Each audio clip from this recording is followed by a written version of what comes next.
تو عارف صاحب آپ کے والد صاحب نے شادیاں بھی میرے خیال میں کافی کی؟ 3 تو رجسٹرڈ باقاعدہ شادیاں 3 ریکارڈ پہ موجود. تو وہ بھی کوئی دوسرے بہن بھائی ہیں آپ؟ جی میرے 2 بھائی ہیں. دوسری ایک تو جو ان کی پہلی شادی تھی وہ ان کی تو ڈیتھ ہو گئی تھی بیوی کی. اس کے بعد پھر میری والدہ سے شادی کی تھی انہوں نے. اس میں سے ہم 3 بہن بھائی ہیں. تو میرے اس کے بعد جو انہوں نے آخری شادی کی تھی اس میں سے 2 بیٹے ہیں ان کے. وہ ایک تو امریکہ میں ہے تو ایک یہی نیشنل بینک میں. بالکل صحیح. یعنی وہ کو لکھنے پڑھنے کی طرف اس طرف نہیں ہے؟ نہیں، وہ اپنے کام. اور آپ تو تینوں بہن بھائیوں نے ماشاءاللہ، آپ ہیں، عذرا صاحبہ ہیں، عابدہ ہیں. جی وہ والدہ کی وجہ سے. والد صاحب تو تھے ہی، کوئی جینیٹیکلی بھی ٹرانسفر ہوا ہوگا کچھ، لیکن تربیت پھر والدہ کی تھی. بالکل صحیح. وہ بھی چونکہ ایم اے انگریزی تھیں. جی. وہ اسکول میں تھیں یا کالج میں پڑھاتی تھیں؟ نہیں، وہ اسلامیہ کالج میں پڑھاتی رہی کوپر روڈ پہ. اچھا اچھا. اور اس کے بعد جو ہم نے جہاں سے سیکھا تو شام کو لڑکیاں گھر پہ پڑھنے آتی تھیں بی اے کی. تو ان دنوں بی اے کا کورس بھی کافی زبردست قسم کا ہوتا تھا. بس یہ پکچر آف ڈورین گرے بی اے میں لگی ہوئی تھی جو میں آج کل پڑھ رہا ہوں.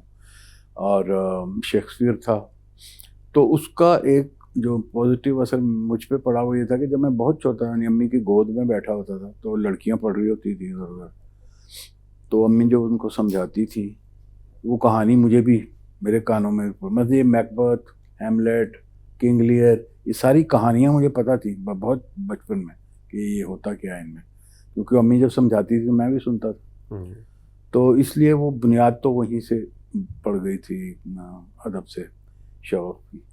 تو پھر ذرا بڑے ہوئے تو پھر خود پڑھنا شروع کیا، لیکن اس وقت چونکہ پس منظر تھا ایک موجود تو پھر جلدی ہر چیز جلدی. اچھا عارف صاحب، میں آپ سے بھی ظاہر ہے پرانی ملاقات ہے اور رابطہ رہتا ہے ویسے بھی، اور جو عذرا صاحبہ ہیں ان سے بھی بڑا قریبی تعلق ہے.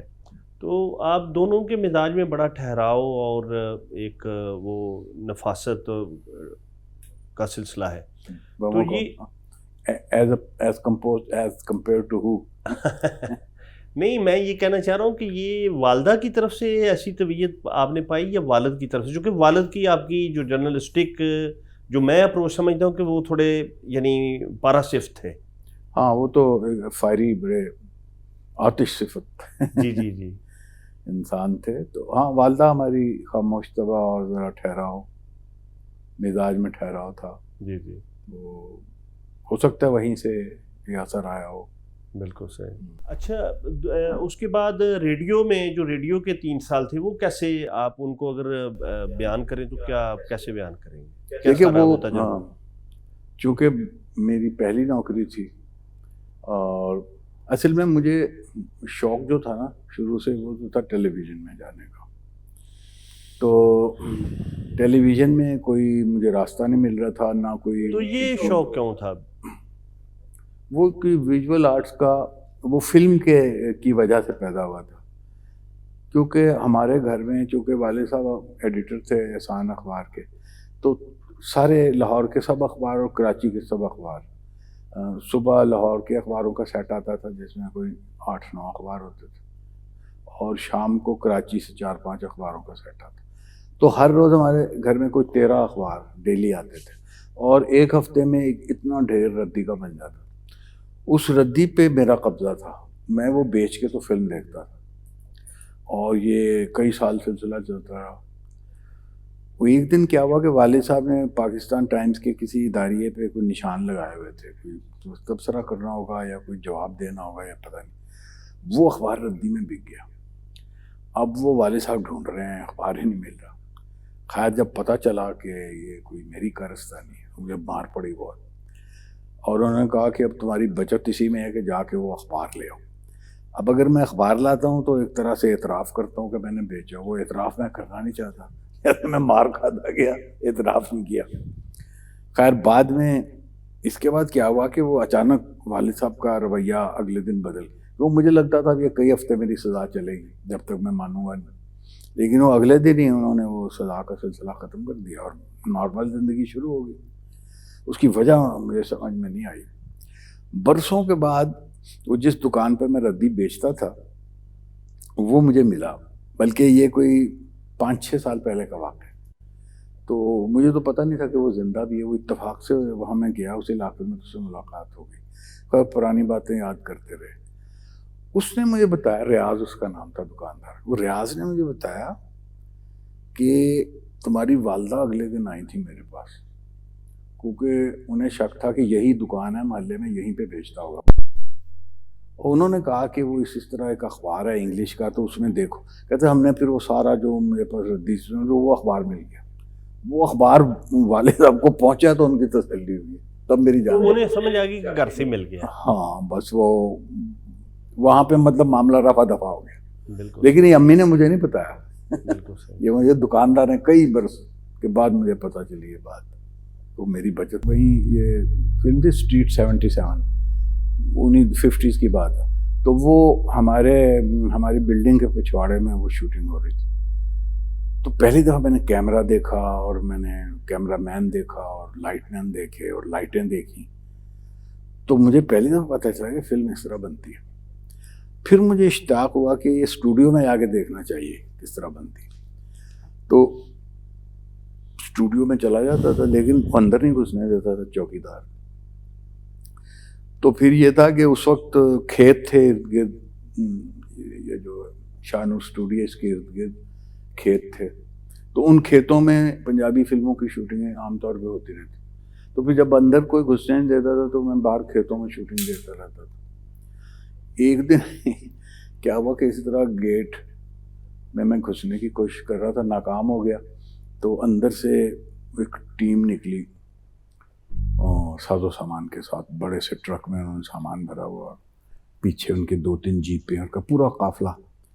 تو میں نے چوکیدار سے پوچھا کہ یہ کہاں جا رہے ہیں؟ ان کا یہ شوٹنگ کے لیے چونگ جا رہے ہیں. ان کا چونگ کتنی دور ہے؟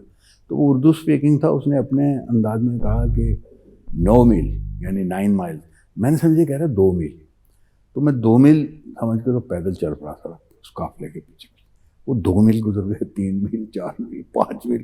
میں نے کہا چونگ تو آئے نہیں. میں نے کسی سے پوچھا پھر وہاں، انہوں نے کہا کہ وہ ابھی 4-5 میل اور آگے. پھر میں چونکہ آدھا راستہ آ چکا تھا تو پھر میں 4-5 میل اور چلا، اور میں پہنچ گیا چونگ پہ جہاں پہ ان کے خیمے. وہ کچھ چنگیز فلم تھی، چنگیز خان، یا صرف چنگیز، مجھے پوری طرح یاد ہے. لیکن وہ منگول فلم تھی. فلم کا نام تھا منگول. علاؤدین اس میں مین رول کر رہے تھے.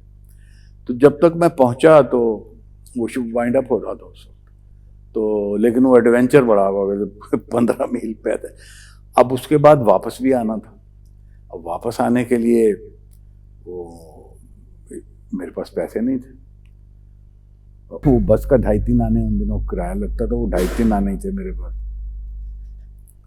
خیر وہ میں بس میں چڑھ گیا، 2.5 آنے کا ٹکٹ لیا، وہ تھا یتیم خانے تک کا ٹکٹ. اس کے بعد بھی میں دبک کے بیٹھا رہا، پتہ نہ چلے. کافی آگے جا کے اس نے چیک کیا تو انہوں نے کہا تمہارا تو اسٹیشن گزر چکا. اس نے وہاں سے اتارا، پھر ایک اور بس میں چڑھا، تھوڑی دیر اس میں گیا، اس نے بھی اتار دی. کرتے کرتے 3-4 بسیں بدل گئی، گھر کے آس پاس پہنچ گیا. وہاں سے کچھ راستہ پیدل طے کیا. ٹارگٹ یہ تھا کہ والد صاحب کے گھر پہنچنے سے پہلے میں گھر پہنچا، اور وہ ٹارگٹ پورا ہو گیا. تو آپ وہ گاؤں میں بھی جو رہتے رہے تو اس کی بھی ظاہر ہے بڑی یادیں ہوں گی. جی گاؤں میں پھر ایسا تھا کہ اسی طرح شوٹنگ ووٹنگ میں وقت ضائع ہوتا رہتا تھا. تو پڑھائی میں میری نہ دلچسپی تھی نہ توجہ تھی. تو جب بہت سے اسکول بدل، ان کا خیال تھا کہ اسکول ٹھیک نہیں ہے تو اس کو دوسرے اسکول میں داخل کرو، 3رے 4تھے 5ویں. لیکن کسی اسکول میں میرا انہیں پھر بعد میں پتہ چلا کہ بچے ٹھیک نہیں ہیں. تو بالآخر انہوں نے یہ فیصلہ کیا کہ اس کو وہاں ہاسٹل میں داخل کرایا جائے جہاں اس کی کوئی اور دلچسپی نہ ہو. کہیں جائے گا ہی نہیں، اسکول ہوگا ہاسٹل ہوگا تو، اور نہ وہاں شوٹنگ ووٹنگ کا کوئی سلسلہ.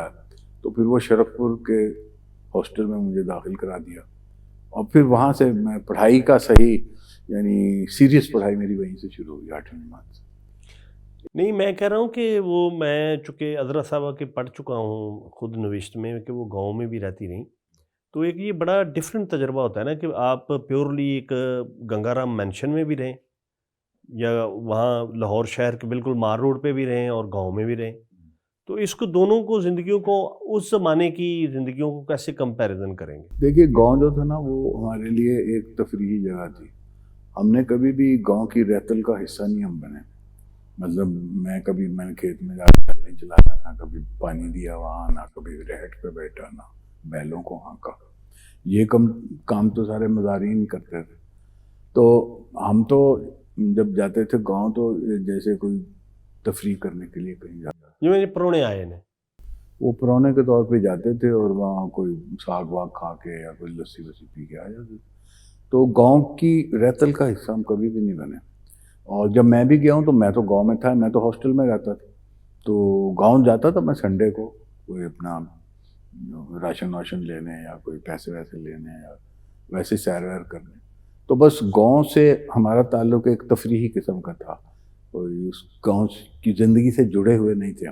جڑے ہوئے ہم شہر کی زندگی سے تھے تعمر. اچھا، اس زمانے کا لاہور اگر آپ ڈپکٹ کریں تو وہ کیسا تھا؟ لاہور تو بہت شاندار تھا. میرے بچپن کا لاہور تو بہت یاد آتا ہے. تو خاص طور پہ مال روڈ جہاں ہم رہتے تھے تو وہ شام کو سیر کرنے کی جگہ تھی. وہ ہم دیکھتے تھے شام کو اپنی گیلری میں سے کہ ایک شخص جو سوٹ پہنا ہوا، سولو ہیٹ لگایا ہوا، چھڑی پکڑی ہوئی، تو وہ گزرتا تھا وہاں سے. وہ بڑے ہو کے ہمیں پتہ لگا وہ صلاح الدین احمد تھے، ادبی دنیا والے. تو وہ روز سیر کر رہے ہیں وہاں ہمارے گھر کے سامنے سے گزرتے. تو اب آج آپ تصور بھی نہیں کر سکتے، وہاں سے اتنی پولوشن ہے، اتنی رش ہے، بھیڑ ہے، ٹریفک ہے، گرد ہے، دھواں ہے کہ وہ تو ایک عذاب ہے ساری جگہ. اور کسی زمانے میں وہی جنت تھی، اب دوزخ بنی ہوئی ہے. تو ایک وہ آپ نے لاہور بھی ایک دفعہ ایک تقریب میں بتایا، اور غالباً سیفما میں وہ تھی، اور پھر یہ پچھلے دنوں میں وجاہت مسعود صاحب کے انٹرویو میں بھی کہ منٹو کو بھی ایک دفعہ آپ کو جی مجھے ملنے دیکھنے کا اتفاق ہوا، لیکن اس وقت مجھے معلوم نہیں تھا کہ منٹو کیا ہے یا کون ہے، اس کی کیا اہمیت ہے. وہ انہوں نے دروازے پہ دستک دی اور کہا وقار صاحب ہیں. ان کی آواز تھی ذرا باریک سی اور جن سے ہم کہتے ہیں چلخنی آواز. جی جی. تو میں نے کہا نہیں ہے. اچھا وہ تھوڑے سے مایوسی اس آواز میں آئی، اور وہ پھر آواز جو تھی وہ بندہ چلا گیا. تو جب تھوڑی دور جا کے نا تو وہ اتنے میں والد صاحب آ گئے. تو ہاں انہوں نے کہا ان سے کہا، میں نے پوچھا نا آپ کون ہیں، تو انہوں نے کہا سعادت. تو میں والد صاحب آئے، میں نے بتایا، میں کوئی سعادت صاحب. سعادت کون؟ وہ منٹو آیا تھا تو اس کو بٹھایا کیوں نہیں؟ مجھے کیا پتا تھا بٹھانا. وہ پھر تیزی سے، اچھا وہ اوپر سے انہوں نے دیکھ لیا وہ جا رہے ہیں نیچے. پھر وہ والد صاحب تیزی سے سیڑھیاں اتر کے گئے اور ان کو جا لی. وہاں پہ اصل میں ہماری جو گنگارام بلڈنگ تھی اس کے ساتھ ہی شراب خانہ تھا. تو اس کے ساتھ ہی شراب خانہ تھا، تو منٹو وہاں آتے تھے تو وہ وہیں جا رہے تھے. وہاں جانے سے پہلے وہ ہمارے گھر آئے. تو والد صاحب کو بھی پتا تھا کہ یہ وہیں جا رہے ہوں گے، لہٰذا انہوں نے راستے میں 2 بجے. تو بس وہ 2 منظر مجھے یاد ہیں. ایک تو وہ دروازے پہ آ کے جب انہوں نے دستک دی اور والد صاحب کا نام لیا، اور دوسرے جب میں نے اوپر سے گیلری میں سے جھانک کے انہیں دیکھا کہ فٹ پاتھ پہ نیچے جا رہے ہیں. اس کو اگر آپ ملاقات کہہ سکتے ہیں تو کہہ لیجیے. بالکل. تو وہ اردو بول رہے تھے، یعنی یہ آپ کو اردو بولتے تھے. تو آپ کے والد صاحب آپ سے اردو بولتے تھے، اور والدہ؟ والدہ بھی اردو بولتے تھے. اچھا اچھا.